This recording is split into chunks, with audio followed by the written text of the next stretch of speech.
All right. Well, welcome everyone to Conversations with CKG. It's just right at 7 o'clock. So before we kind of get rolling and everyone has a chance to log in, I'm going to give maybe a minute of just kind of arriving. This is a good opportunity for those of us that are here to become present for this conversation. So let's just take maybe a minute and a half to give everyone a chance to log in. And I know if anyone is like me, it takes sometimes a bit to get Zoom all up and working, and maybe tell your dogs to go in the crate and get your children's dinner cleaned up and all that. But it's a good opportunity for the rest of us to just kind of come into our moment. And as we're giving this time of everyone to log in to this very, very important conversation, I just wanted to remind us all, let's be present. This is an important topic. Everything is important, right? But I think this is a really, really important topic. I think going into the holiday season, where there's a lot of joy, there's a lot of pain on the other side of that. And we can hold them both. But I think we need to come into this present moment tonight, being here and now. We all come in with a story. We all come in with a day, maybe a great day, maybe not so great day. But maybe in this moment, we can all just kind of take a breath and come here and be very present with open minds and open hearts and open ears, with the intention to be present and seek to understand.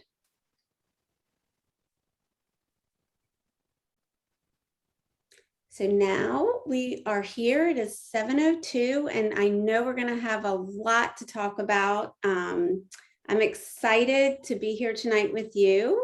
This is Conversations with CKG. I am Grace Gallagher. I am the Executive Director of the Cameron K. Gallagher Foundation, and I am Cameron's mother and a proud mother of 5 children, a doggie, and a husband. So that's a lot, right? So we all have a lot of life coming at us and working and juggling and all of that. I have here with me tonight, I have Ashley Morgan Soukup and Missy Minton. So Missy Minton is here from the Cameron K. Gallagher Foundation. She is an amazing team member. She will be monitoring our Q&A section. So please post any questions or comments up in the Q&A section.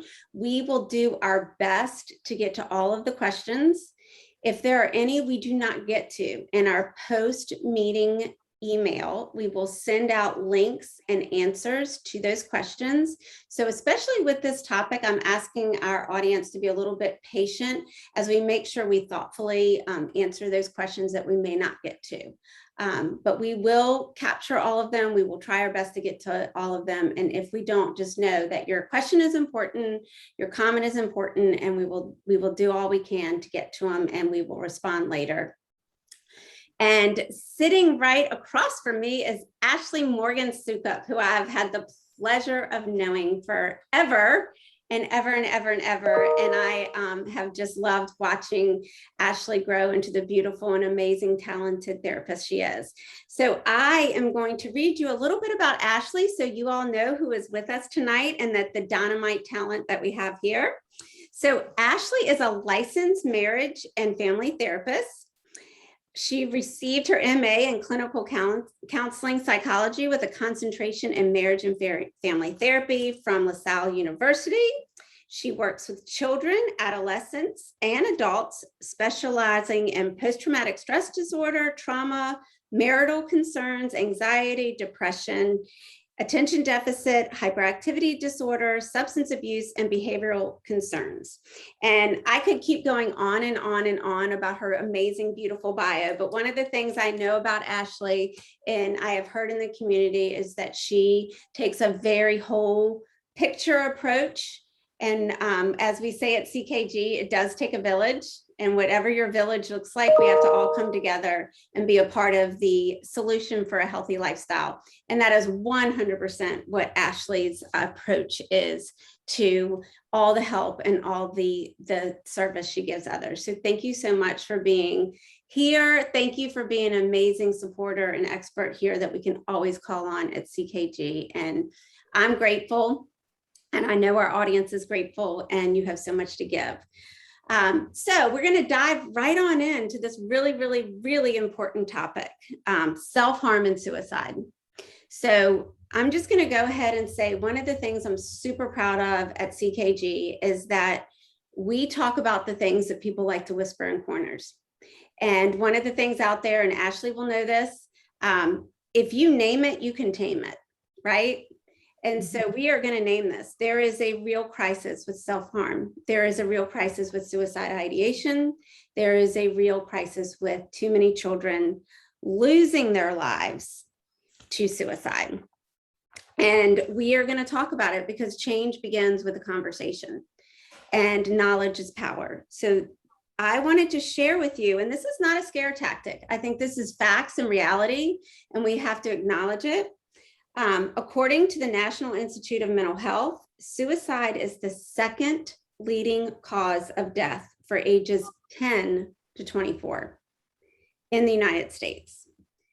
And I think another really important statistic to know is that males and females have very different suicidal tendencies. And males are 4 times greater to take their life by suicide than females. And that is according to the National Institute of Mental Health. So I would like to start this conversation with something that's really important to me to share, and that's honesty and compassion and empathy.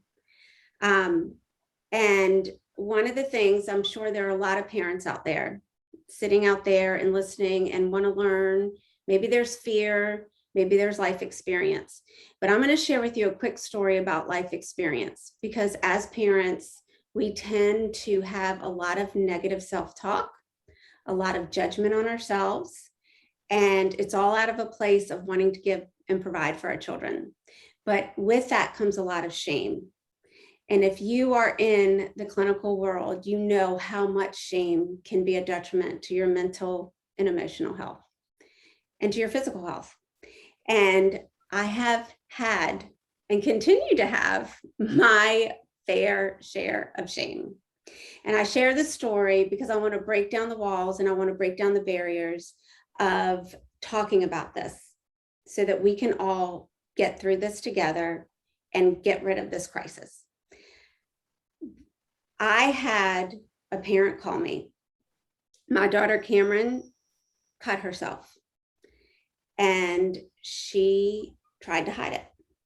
And a parent happened to be at an away swim meet and saw something as my daughter was changing, and in a place on her stomach I may not have seen, in a one-piece swimsuit. And I got a phone call from a parent I did not know very well. And it was, do you know that Cameron is cutting herself? And my whole body braced, and I felt very shameful, because I believed if I didn't know that my child was cutting myself, what does that say to me? What does that say about me as a parent? I pride myself in being very close. And I think if Cameron were here today, she would say she shared almost everything with me. And I felt like I was very in tune. And there were times I did know she was cutting, and we did address that, but I didn't know she was hiding it in places that I wouldn't have seen. And I had a great deal of shame. I self-judged. I judged this other parent thinking they were judging me. And I was not helpful to my child. My reaction to it was not helpful. My reaction to it was frustration and anger. And I share this story with all of you so that you learn more about what is happening in our kids' brains. What is happening? Why is this happening in their world? Why do they self-harm? It has nothing to do with us. That's the thing, parents. I'm sorry, it took me a lot of shame and a lot of years to realize this, but we did not do this to them. And I want to just give this little bit of comparison. When your child is diagnosed with juvenile diabetes, did you give that to them? No, you did not. Their pancreas just stopped working, okay? We need to look at brain chemistry the same way. And a lot of therapy on my part, a lot of learning on my part, finally got me to the place that realized I had nothing to be ashamed of. And honestly, my daughter had nothing to be ashamed of. She was struggling. And I bring this story, just putting it out there in the open. Let's just break down these walls of shame. Let's break down these walls of judgment, and let's just learn together. So Ashley, I'd like to kind of pose, before we really get into the meat of definition of self-harm and all that, I would like to pose to you, like, what do you see in your practice with children and with families, and this effect of parents and our reactions to when maybe we are blindsided by this, and or where we know it's gone on, but we're trying to hide it because we're worried about our judgment as a parent. And I would love to hear your input on that. Yeah, well, I think you bring up a really good point that, the parents, when they do know, there is a lot of shame, and part of that is out of fear. So when we have a fear response, what do? Sometimes we get defensive, and we operate, like you're saying, out of frustration and, anger, or we shut down and we don't do anything and we don't respond. And both of those things give the kids a message, right? Like if we're operating out of fear and we're getting defensive and we're really active and angry, like we're putting up a wall between you and them and pushing them away, and they might not feel comfortable opening up, or they're then feeling ashamed because of what they're doing and they're experiencing. They have a big secret they don't want to have to disclose. It is, and then it's like, oh gosh, now it's out there, I don't know what to do with it, and now I've upset mom, I've worried mom, I've scared her, like, and then I internalize that and then make me feel bad about myself. So that's a negative cycle. And then sometimes parents, they'll come in and they don't know how to address it. So if I don't know how to address it, I'm going to do nothing, right? I'm going to like ignore it, act like this is going to go away. We're going to like continue to bolster them, make them feel good, and like pretend like this never happened. And what's that saying to the child too? That can be very confusing. Like, this is a big deal. I know it's a big deal. I'm ashamed. You're making it not a big deal out of need to protect me and like need to protect myself. And then it's like this kind of barrier of like anxiety of like, I don't know how to address it, and a little bit of confusion, right? Like, this is supposed to be a problem. And that can lead to a confidence issue. Like with the kid, do people even really care about me? Like, do my parents care that it's a problem or it's an issue? And we all know you do. Like, parents care about their kids and love them more than anything. But based on our reaction, there's like, can be irrational perception about the parents and what they're thinking or feeling. So another piece that you brought up is that what happened question, which I think is so important. Like, instead of like addressing it head on and like, what are you doing? Why are you doing it? It's more important to ask, like, what is happening to make you feel in a certain way, or make you feel sad or worried or scared or upset, to feel like you have to do that as a means to cope. Like, if we can get to the what happened piece, that's a lot less judgmental for a child, rather than like, what are you doing and why are you doing it? And we can get to a piece and like in our practice of like the story behind it. So that's what I do in my office, is more of like, well, what's happening? Let's like figure out how to better understand this, rather than like, why is this kid doing this? And we need to fix it right away. Right. And I think that is, that's so important for both parents and children to hear, right? Because as parents, whether it's this subject or something else, we often like what we say and what our children hear can be very two different things, right? So if I just say to my 12-year-old, go put your shoes away, he hears, why are you yelling at me, right? So if I say to my child that's struggling, what were you thinking, in an attacking way, that's like echoed in with all of their self-judgment and all of their doubt and all of these things mixed in. That as close and as wonderful as we may be as parents, we are not living in their bodies, just like they're not living in ours, right? Absolutely. And I think that we need to kind of I think one of my lessons learned is that I wish I would have said I don't understand this. Instead of me saying, I'm going to fix it, I should have said, I don't understand this. Tell me more. What are you thinking when this happens? And when I did finally get to that place where we had that conversation, because, and I know we'll get into this a little bit later in the conversation, but there is a cycle. And I'm just saying this from a mom perspective. You are saying it from a very, very educated and out there practicing physician. But as a mom, when I finally got to the point, I was like, why, I know why are you doing this was not quite appropriate, but it was like, what are you looking for? What's the end goal here? And I remember Cameron said to me, I don't know why I'm in so much pain all the time. And for a half a second, and I don't think this is it for everybody. Everyone has their own story, right? For a half a second, she knew why she was hurting. But then there's the guilt, and then there's the shame. And so I think you said something really, really important, Ashley, for all of us to hear, is that we need to not react. We need to get to behind where is this starting, right? And I think that that's why we have to rely on you guys. And one of the best advice I got was, hey, you get to be the mom and let me be the therapist, right? That's hard. That's really hard. So how would you approach a teen that might come to you and say, I know that this is hurting my parents when they see some of the, however that self-harm looks. I know this is hurting my parents and it's pushing a wedge between me and my parents. How would you approach that kind of like relationship solution or relationship communication? I think, I am a family therapist, so I have a tendency when people come into my practice that the parents are involved in therapy just as much as the children are. And I believe, like you said, yes, I have the experience in my office or things that like I see, but as parents, your kids better than I ever will. And I get them 1 hour a week or 1 hour every other week. And then they come to you guys for like the rest of the time. And like, we have to be a team and we have to collaborate and coordinate care. Right. So when families come in with that question of like, I know I'm hurting my kid or I'm hurting my parents, I don't know what to do about that. My goal is like, well, let's like figure out when are you guys taking opportunities to engage and just have conversations with each other around topics that are weather topics.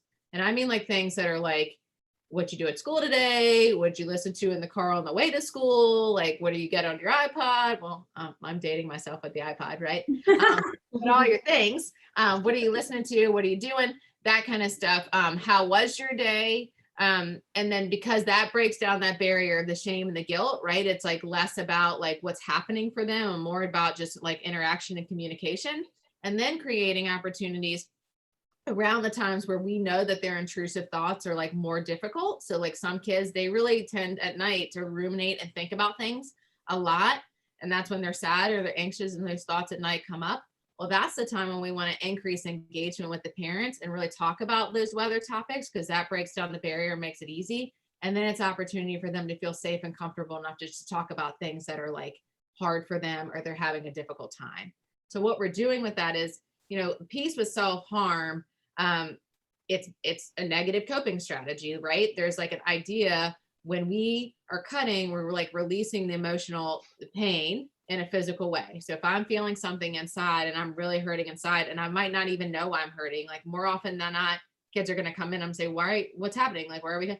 I don't know. Like, I feel so bad and I can't put a name to why I'm hurting or what's happening for me or why I feel the way that I do. But when I cut, there's an emotional release to that. And then there's a physical manifestation of my pain. I can say, I'm hurting because my arm hurts. I'm hurting because my stomach hurts. And there's a release there, very, very short. There's a release of like, oh man, I feel a little bit better. And then the shame comes. So if we can take that negative strategy away and say, I'm really hurting and I need to have a conversation about it. And the conversation is really hard, right? The first step, 15 seconds of courage to have a conversation. I'm having a conversation. I'm talking to mom and dad. And I'm like explaining what's happening. That's the positive coping strategy that we're replacing from the negative one. And that's the barrier piece, right? Like we got to find like the replacement behavior from the negative coping strategy and find something that's going to be more effective. So I think you've kind of touched on this, but if you could just kind of define from your expertise, like what is self-harm? Because as a layperson, as a parent, I may look at somebody driving too fast as self-harm, and maybe that's just, aggressive behavior. I may look at a teenager that is dabbling more into alcohol as self-harm. Yeah, but what would you say, in your clinical definition of self-harm and what that looks like, and when, and on to that answer, like when do you as a parent say, okay, this isn't just aggressive behavior, this isn't just hormones doing this and outburst, or how they're coping? So it's kind of a two-part question, but I'd love to hear your thoughts on that. So there is like risky behavior, right? Like, and that there's a piece to mental health and a nuance to the risky behavior stuff that like we need to look at, right? Impulsivity, reactivity can be symptomology of anxiety, depression kind of stuff. The DSM-5, which is our diagnostic statistics manual for like basically how we diagnose individuals in our office, it has a mental health diagnosis for non-suicidal self-injury disorder. So that would be where we would characterize self-harm. So I want to speak to that for a second, and I'm going to read it to you guys so we make sure we get it right. People would meet criteria for that if over the past year, for at least 5 days in the past year, they've engaged in self-injury. So yes, we have risky behavior, driving too fast, drinking too much, experimenting with drugs. That's all risky behavior, impulsive, reactive behavior, things we know are wrong. Self-injury is harming myself physically with intentionality. So we are anticipating there's bodily harm. So we know with this, like the act is not socially acceptable. The act or its consequences can cause significant distress to the individual's daily life. The act is not taking place during a psychotic episode, delirium, substance use, or intoxication. So there's no other factors that are like causing this thing to happen, right? Like we're not in like delusional thinking, we just are having emotional regulation issues. The individual engages in self-injury expecting to get relief from the negative emotion. They're trying to deal with a personal issue or create a positive feeling. So that's kind of how it's characterized. And then it has to be associated with one of the following. Experiencing negative feelings immediately prior to the event. So I'm feeling bad, I'm engaging in self-injury behavior to try to feel better. And then right before the self-injury, the individual is preoccupied with a plan to act. And it's almost like a compulsion, like I need to do this to feel better. Like I need to, I'm sure like people have had the feeling of like, for moms, if you've ever been pregnant, you have the craving, like I need to go down and get the ice cream right now. And there's like this intensity of emotion, right? Like I need this. That's kind of what we're talking about. I need to do this to feel better. I need to do this to like get relief. And then the individual thinks a lot about self-injury, even if it does not take place. So there is this preoccupation with it. And that's where there's the distorted thinking piece that like dialectical behavioral therapy, cognitive behavioral therapy, those strategies can help. There's an irrational belief system or distorted thinking that I need to do this in order to seek relief and feel better. So that is kind of how we characterize it. And I think one of the big pieces too, in doing a lot of research and preparation for this, that I think is super important, is the nuance. Like we often think that self-harm and suicide are really correlated. In fact, self-harming, I'm definitely suicidal, or I want to hurt myself and take my life. The difference is self-harm, people are doing it with an effort or anticipation to feel better. When people are seeking suicide or attempting suicide, they're doing it because they no longer want to be here. So that's a very different, like there's like a disparity in that. Like I'm self-harming because I'm a little bit hopeful that life could be better, or I'm desiring for it to be better. Where suicide is like, I'm completely hopeless and I have no belief system that my life is going to improve. So as to kind of say it in another way, would you say self-harm versus suicide ideation or suicide attempts is escape versus an end. Would that be appropriate? Yes. And what we will see sometimes is if individuals have, and there's two different types of suicidality. There's like, and there's, I mean, there's a lot of gray when it comes to suicidal thinking, right? So I don't want to say that this is for everybody. And I think that's important for us to characterize. What I'm telling you might not be the same experience that your child or adolescent's having. But there's passive suicidality, which is indicating like, I don't want to be here on earth, or I wish I was no longer here. And then there's active suicidality, which is like, I really do not want to live and I do not want to be here anymore. And I have a plan and an intention to follow through. So individuals at times when they had that passive suicidality piece of like, I just need it. And I often hear it in here. It's like, I don't actually like, if I think about it, I don't really want to die. I just want a break from now. Like, I don't want to be here anymore. This is too hard. And I'm not really imagining life getting any better. Like, I need the relief. And when we have passive suicidality, there could be a correlation of self-harm because I'm going to engage in this behavior to try to make me feel better, if that makes sense. Right. And, I think that's something I'd like to get to later, which I think is a really important point that and it's cues that parents, caregivers, teachers, coaches, counselors can all hear is, are they just saying, this is too much right now? Or are they saying I have a plan because nothing is gonna work, right? So so I think that listening to that, and I think that's why it's always important to never be afraid to ask the question, well, I understand you're feeling this way. This is really big. Do you have a plan to end? And people are afraid to say that. But that's how you can very quickly know if someone has thought about it or if somebody has a plan. So I just want to make sure that those are really good cues for us as adults in children's lives and you know what, not just in children's lives, in our peers' lives, in our neighbors' lives. It's important for us to be listening out for those things. The other thing I just want to maybe make sure that I understood, and it kind of goes back to that escape versus kind of ending things. The escape is, I just want to feel better, right? And the end is, I'm done. Okay. But with self-harm in particular, I think what I heard you say is that when you say that it is done with intentionality, I think I heard something really important, and I want to make sure I understand it correctly, that there is a negative feeling before the self-harm takes place. And the reason why, even if the child or the adolescent does not know that self-harm is done with intentionality, really the words are, I feel really bad. I need a relief, even if it's for 3 seconds. Am I hearing that correctly? Right. Okay. Absolutely. And I think, so I want to draw you guys something really quickly. So like, bear with me. So, cause I'm going to see if we can see it. So this, can't draw upside down. So, okay. I want to show you something real quick. What we're doing here, this is what we call a cognitive triangle. And we do these often in the office because kids, a lot of times, I feel bad, I hurt myself. Well, what's happening? Why? I don't know, like the behavior, right? We have the behavior here. That is a cut. Well, what was the feeling? Well, I felt bad. Why? I don't know. Well, what was the thought that triggered that feeling? Oftentimes, if we can get kids, particularly ones that aren't necessarily like hyperfeelers, but they like intellectualize things, they might be more likely to tell you what they were thinking prior to the behavior versus what they were feeling. Like, I felt bad. Okay. Like, I want to know what this one is. 9 times out of 10, it's irrational.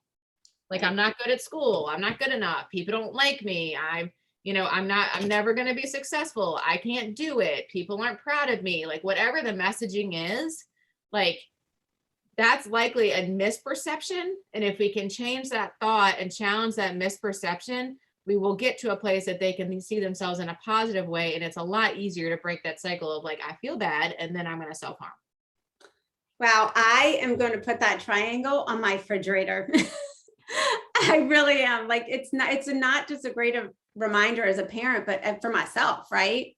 Like, that's right there. We have to concentrate on the thought. And if we're really truly trying to be proactive and not reactive, that's where we begin. And gosh, I love that. I'm going to have to take a screenshot of your triangle.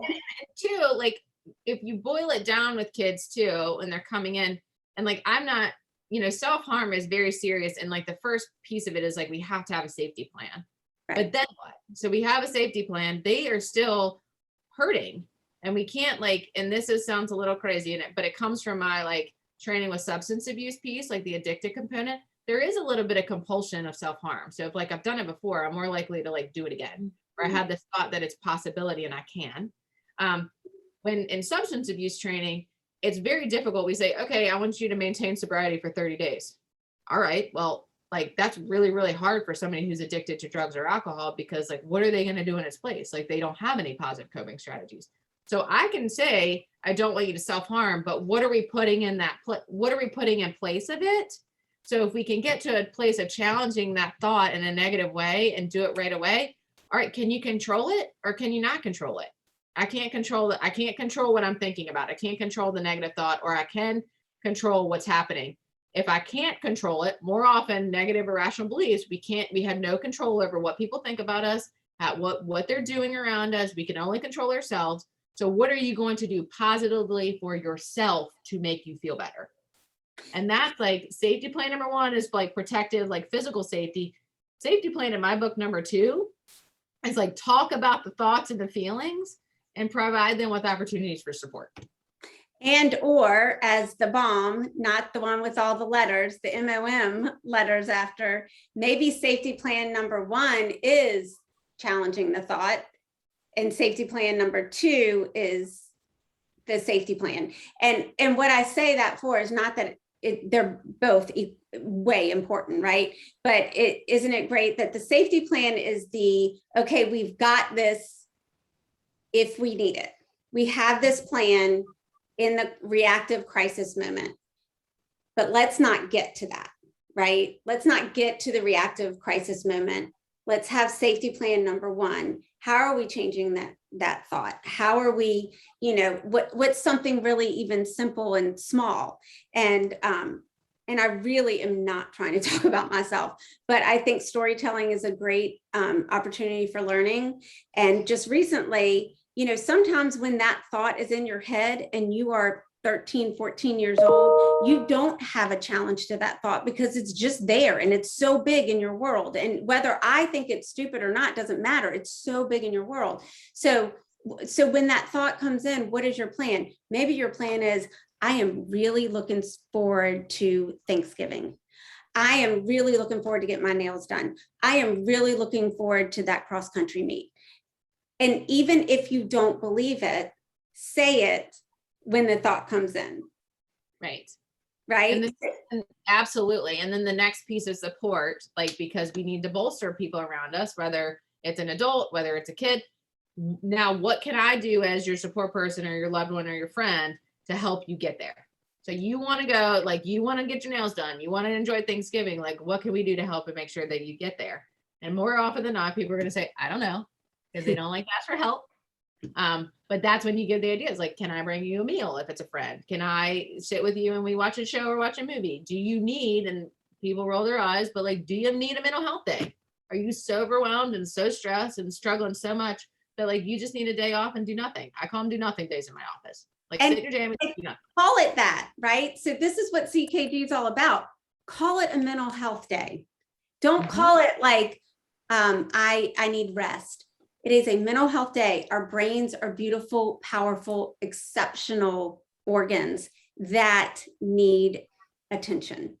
And a mental health day isn't always about relaxing.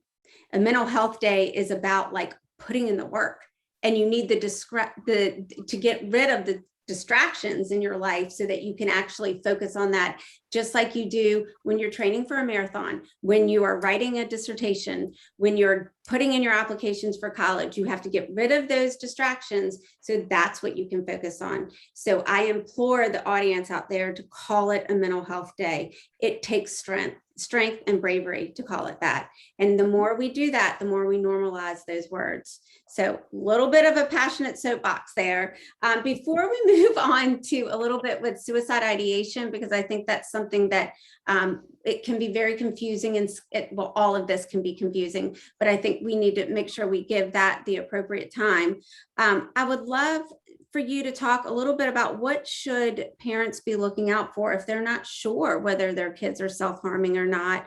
What are some of the symptoms? What are some of the risk factors? What are some of the things that people will see? And I just remember reading in some of the research you and I did together about how, are they spending a lot of time in the shower?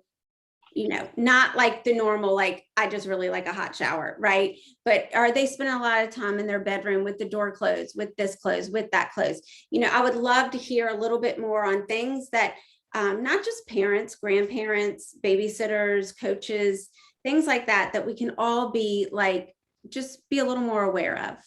Yeah, so I'm just going to give everybody kind of a list of signs and symptoms of self-injury, and then I want to share like what they like other things that we could be, because I think we often assume with self-injury or self-harm it's like cutting, but there's other pieces to it too.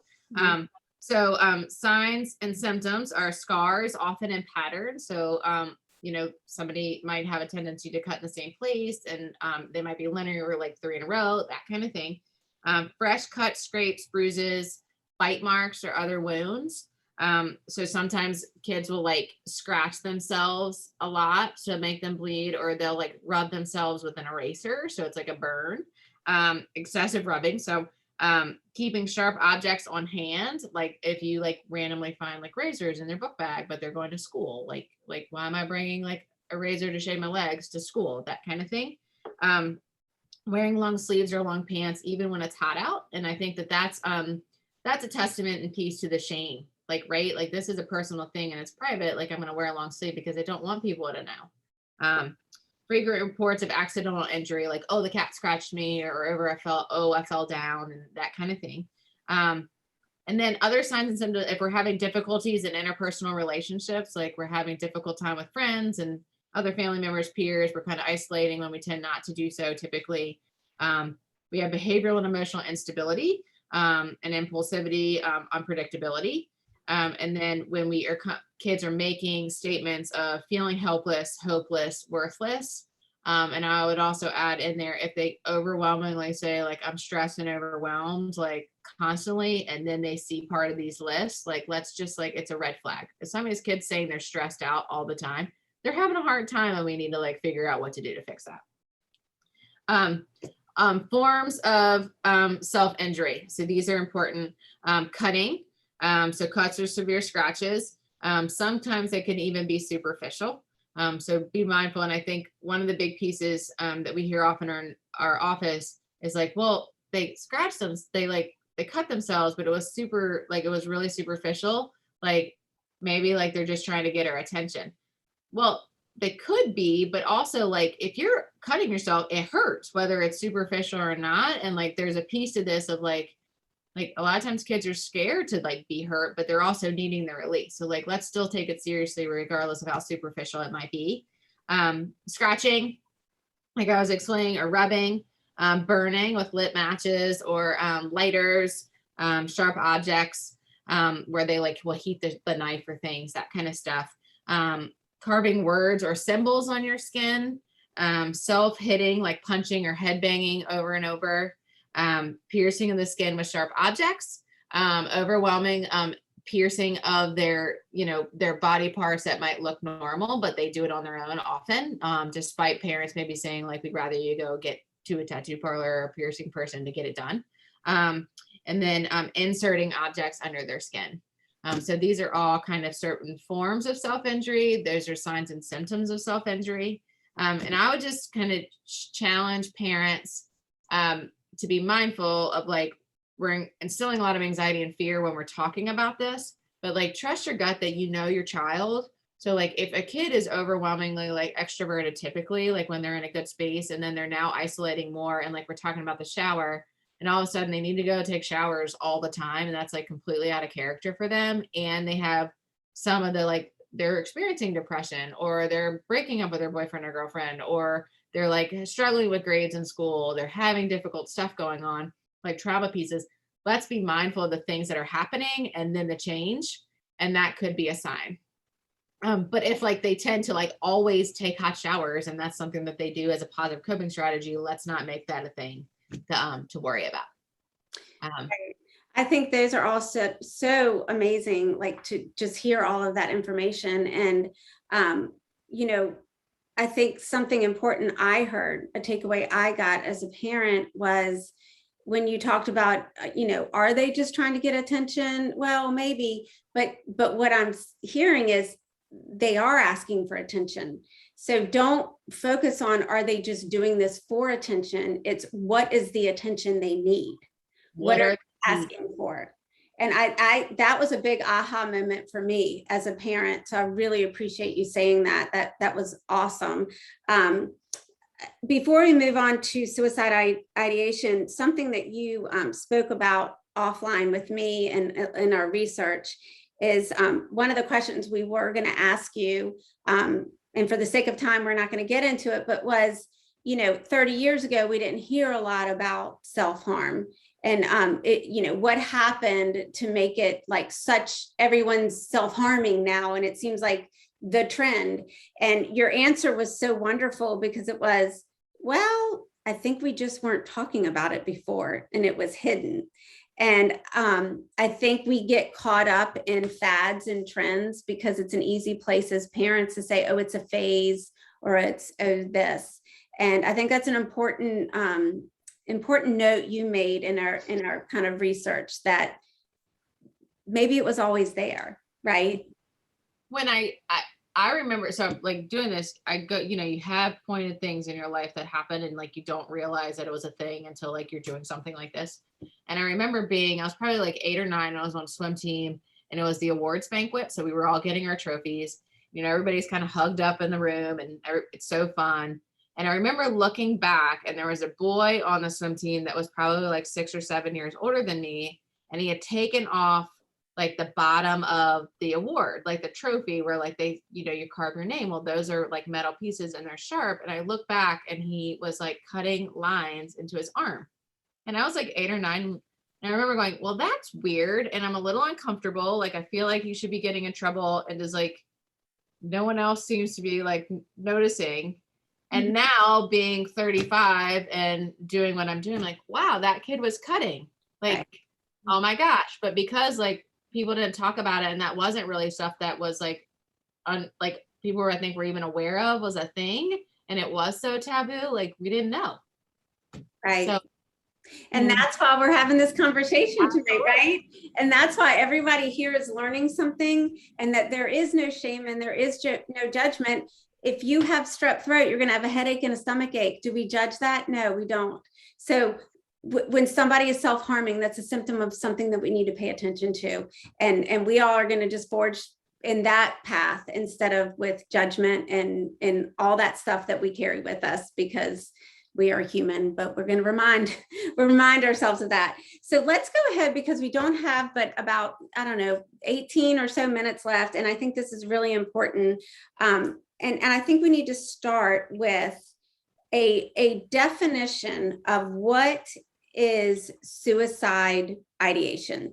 What, and you've touched on it earlier in our conversation, but I think it'll be great for all of us to hear, what is that? We hear it, we don't always use vocabulary in the correct way.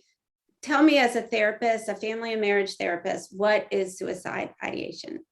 So to be very direct, suicidal ideation is wanting to take your own life, or thinking about taking your own life, like wanting to end it and wanting to be very blunt, wanting to die. And again, there's 2 types of this. There's passive suicidality, and that is where we are thinking about wanting to end our life. We are thinking about wanting to die and then like not being here. And then there's active suicidality, which is I do not want to be here anymore, and I have a plan and an intent to carry it out. So that is the suicidal ideation and suicidality at base. And that's why when you go to school, you're in the community, you come into an office and a kid says, like, I want to kill myself or I want to commit suicide, people take it very seriously because the definition is very short. Like there is not a lot of like window and grace period in that. Okay, that is really helpful because I like clear. Gray is hard, and I think we live in gray, but and that's just life. But I think that's very clear, and thank you for sharing that clear explanation. You have a child who, and again, I'll share a personal story. You know, I sat with Cameron many nights and she was scared. Okay. And she did not want to hurt herself, but she didn't know if she could stop herself. And she said, you know, I just think that your life and the family's life would be better if I wasn't here. And y'all might be sad, but it would be easier on you. And hearing that as a parent, talk about, I mean, people think they are caught off guard with the birds and the bees. Whew, I'll take that all day long, right?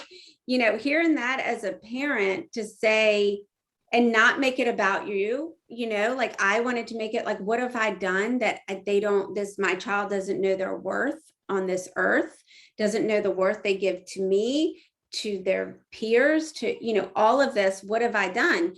But it's a very real thought that in a very kind of almost too self-aware of feeling like a burden. And so if a parent hears that from their child, and one, my advice as a parent is not to flip out. It's great because your child's actually opening up and saying how big the big feels are, or the big pain is.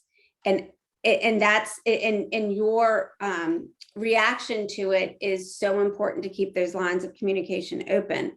But when a parent hears something like that, what would you say is there, you know, I'm somebody that's like, okay, I hear it. What's my step 1, 2, and 3? What am I supposed to do? How do I make it better? You know, strep throat, antibiotic, move on, right? A lot of parents out there need to know that. We know that's not real, but what would be your step 1 and step 2 if a child says something like that to you? Well, I think the first piece is to acknowledge the sense of resiliency that the child has, that like they feel that poorly, and that's sad that they would like feel like your life would be better served without them present. Like, wow, that was really brave and courageous to even talk to me about. And like, I am so sorry that you're feeling that way. And then like validate them or invalidate their irrational thought of like, you are not a burden. We love you. You are so kind. And when people are in such a place of hopelessness and sadness and shame and feeling like a burden, they have a hard time of seeing anything good about themselves. And that's where like, as parents, like kids will always say, yeah. Like you're saying all the good stuff because you're a parent, like, and you have to, like, you know, we don't have to, right? Like we see everything. But they need to be able to hear it in that moment from you, all the good and all the beauty and all the wonderful stuff, and pick them up and validate them, and then challenge them to identify things about themselves that they see that are positive too. So like hear it, validate like them telling you, and like appreciate how much like they were open and how wonderful that was, and then challenge them on like that it's just not accurate and true, and then figure out like what is good about them and facilitate that conversation. So it's always circling back. It's a negative thought. It's another feeling. We need to sit with it and like hear them and listen to them. And then what are we going to do different to get them past the negative and flip it to a positive? Give them the reframe. So Ashley, this might be a good time. We had an excellent question. We've talked a lot about the signs and things that you see in the home. And we've had a great question from one of our participants. What can we do or say to the school system to get them to take the self-harm that is happening in the schools more seriously? What kind of active role can parents take in the really kind of like in the mental health programming that is available in the schools, and to acknowledge that these types of behaviors are happening in the schools, probably particularly in the bathrooms, which we know that's I think, you know, the best piece is really open collaboration and conversations with the school. So if parents like you are having a concern about your child, like they can't have eyes on, you know, 600 or 700 kids all the time. Like that's just not possible. But if we like communicate with the school and say like, this is something that you guys are struggling with, like they are required to keep your information confidential, and they want to do that. And they will have intentional efforts to like provide them with the supports that they may need, and provide them with people that can support them in a way that they need. And then, you know, I would just, if you know, as parents that, that it's happening in the bathrooms consistently, like I would continue overwhelmingly to like raise that as attention in the school, that like this is happening in the bathroom. My kids are coming home and telling me this is happening in the bathroom. I know it's happening because I'm seeing it. And he, like, all my kids, like, be overly vocal and then ask them like, what are they doing about that? Because I'm sure that they have a plan. They might just not all the time being 100% aware, you know. Right. I mean, I would say even from my own experience, serving schools and being involved in the schools, it also part of that for parents is understanding the programs that actually are already available in there. And I know we get inundated with emails, but there's screenings. A lot of school systems have programs. CKG is obviously also one of those, positive and proactive programs that are available to the schools, should they want them. So just for parents to stay informed, read those emails, especially the ones that come from the school counselors. I know we get inundated with a lot of emails, but sometimes you'll find that there are things, there's structures, there are programs that are happening that you as a parent can dial into. Absolutely. That was a great question. And it just goes back to it takes a village, right? We got to have all our pieces and parts surrounding our children. And Ashley, you made a great point. Like we can't be afraid as caregivers or parents to bring things to people's attention. That I'll say it again, knowledge is power. And we can save lives and change lives with that knowledge. A question I have for you is, a lot of times, adolescents are going through so many different confusing emotions, right? And so many different things. Sometimes it can be something like not even, knowing from bigger questions of sexuality and gender and to, where do I fit in and do I have friends and do I want to be a cheerleader? Do I want to play the cello? So many things, and everything is just swirling around in those beautiful brains that they have. And sometimes, we talk about attention and things that kids will do to seek attention, but sometimes they don't want the attention on them because it's just overwhelming and it's a lot. And I wonder if you see or have a story or have any advice or guidance where, are kids afraid to say that they've thought about the fact that it may be better if they weren't here? Like, are they sometimes afraid to say, look, don't freak out. I'm seeing you because I'm a really anxious person, Ashley, but I've had this thought that have come like maybe I should just get away from it all. Like, are they afraid to name that because they think that what may happen, the repercussions of what may happen? Yeah. More often than not, when people come in to see me, they are not telling me that they're experiencing suicidal ideation. Like I have to ask them, and they're sitting in, and then they'll say like, I'm feeling really stressed. I'm feeling hopeless. Or I'll say like, are you feeling hopeless? Like by things that they're talking about. Well, yes. Like, have you ever thought about hurting yourself? Do you want to hurt yourself? Yes. So 9 times out of 10, when it's in my office, like I'm having to bring it up and ask about it and be direct about it more so than them. And I think, and then they're very open and honest, I think, because I treated them like, I like a little adult, right? Like I'm treating them like with like that they're able to like speak to them about themselves, Mm-hmm. So because of that, and like, I think then I'm hitting them directly, they feel like they can shoot me straight. Or like, I think if we slow play it sometimes in terms of like, well, what's happening or waiting for them, we might miss the mark. So if we're seeing the signs, it's more about seeing the signs and what's happening and then being open as adults in people's life of like, are you okay? Are you having a hard time? Like you seem to be having a hard time. I'm worried about you. Like, what do you need? Like, are you thinking about hurting yourself? Like that kind of stuff. I think they would be more likely to share. And they want support. People want support. Right. And nobody wants to feel this way, right? Like you don't wake up in the morning and be like, how bad can I feel about myself today? But actually one of our parents had a great follow-up question to that for kids who are struggling with suicidal ideation and they are in counseling. What are the school professionals able to do?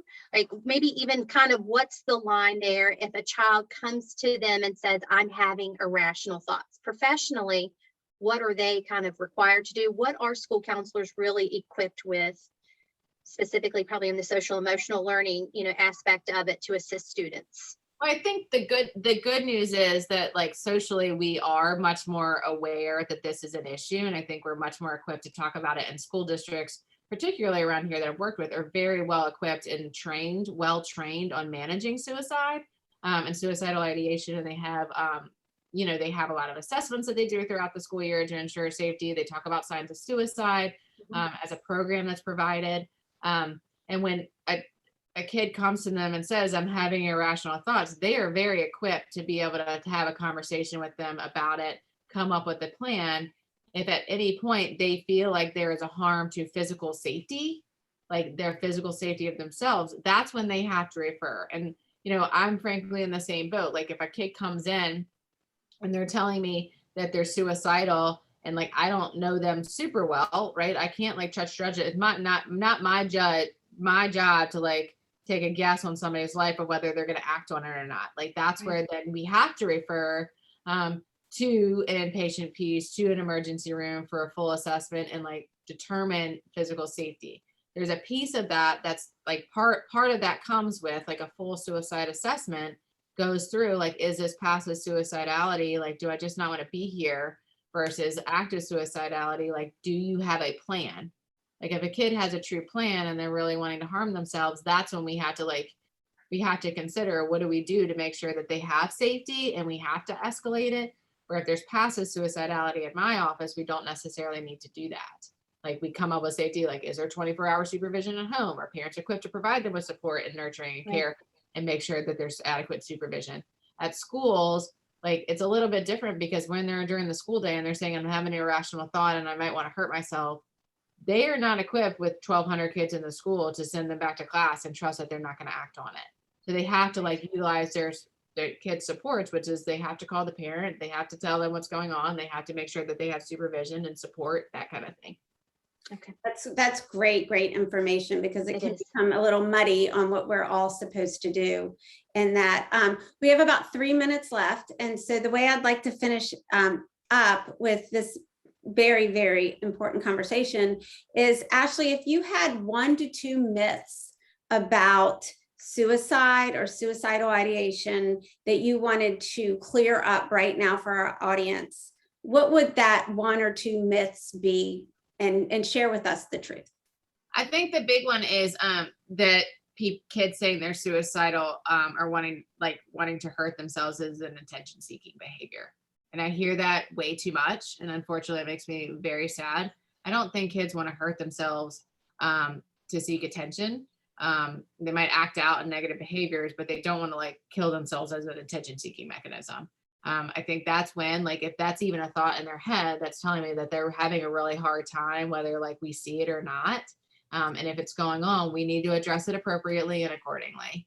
And that means, and this is the part where with parents, I don't want to pass judgment. Like this is the nuance, like you don't need to do more as a parent, you just might need to do different. And like these kids are needing different than what we're currently giving them. And it doesn't mean what we've been doing is bad. They're just looking for something to kind of hit them in a different way that's more positive and nurturing. Right.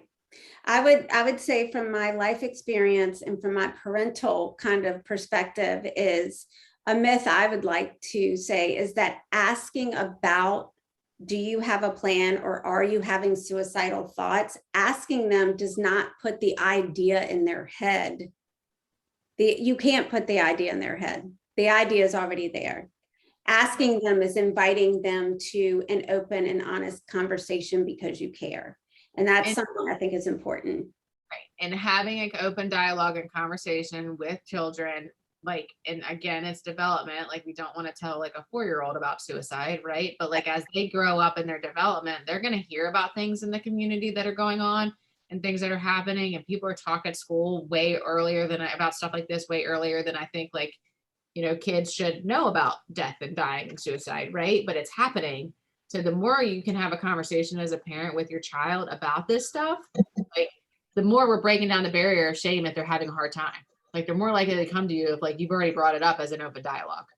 Well, I think you said something super important there that I heard was the content is the same. It's the vocabulary that you use in the appropriate age, right? So the way you talk about stranger danger to a 4-year-old and way you talk to an 18-year-old going off to college about, you know, the risks there for strangers and kidnapping and stuff like that, there's different languages. It's the same content and the same intent, just to keep everybody safe. So we are now right at 8 o'clock. Oh my gosh, we could just go on and talk forever and ever. One more question. Yes. And I think this might be a sort of a great one to kind of end with. We've talked so much about the plan within the home, and we've got a participant who is concerned about their high school senior. And Grace, I know we talk a lot about life transitions. And so they would love a recommendation for those who, you know, have seniors in high school, will be leaving for college, and they won't be able to be as hands-on, and the way that they check in with their kids will be different. How can they now kind of make that, you know, make that plan to check in on their now college freshmen and their mental health? Yeah. And that's a big problem, I know.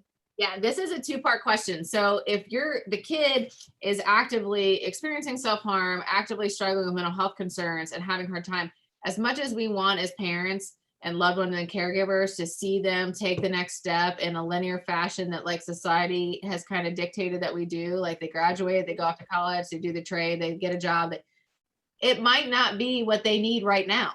So if like they are actively having a hard time, maybe the plan needs to change and ultimately would be for the better. If the child is, the general question is, we're pretty stable, we're doing well, this has been something that they've like kind of had a thing. As your kids evolve, your relationship with them gets to evolve too in a really cool way. So like they're not just, you know, they're always going to be your kid. You're always going to be their parent, but they kind of get to come up a little bit and be more like an adult child. Like you get to have a healthy, fun relationship with them. And that can look like when they go away of like send a text, making calls, checking in. If you have the opportunity to go visit, meet them for lunch, go to the football games, go to the basketball games, be present in their lives in an adult child way, and make that shift. And it then makes it a lot easier for them to have conversations or check in when they're having a hard time. That kind of goes back what you said earlier, Ashley, of like, it's not that we have to do more, we just have to do different. So the way you take care of your child at 2, 12, and 22, they're just different, right? Different. So thank you all so much for everyone that joined us tonight on this very, very important topic. I hope you have learned something. I hope you feel empowered in your own mental health. And my final plea to everyone here would be, you know, we're going into the holiday season, and there's a lot of joy and there's a lot of pain. And so check in with yourself, check in with your neighbor. If somebody doesn't answer a text or somebody doesn't seem to be quite as engaged, just give a little note of care, because giving to others helps our own mental health, but it also reminds us to check in on our mental health.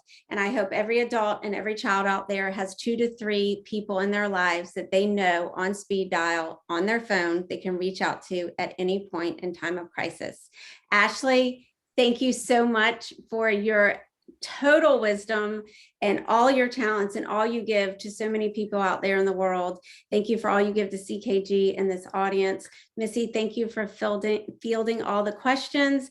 And if there aren't any we got to, we will get back to you. And everyone, we are grateful for your mental health. We are grateful for you prioritizing it. So everyone have a wonderful Thanksgiving, and thanks for participating in Conversations with CKG. Have a great, great, great rest of your November and into the end of 2021. Thank you. Thank you.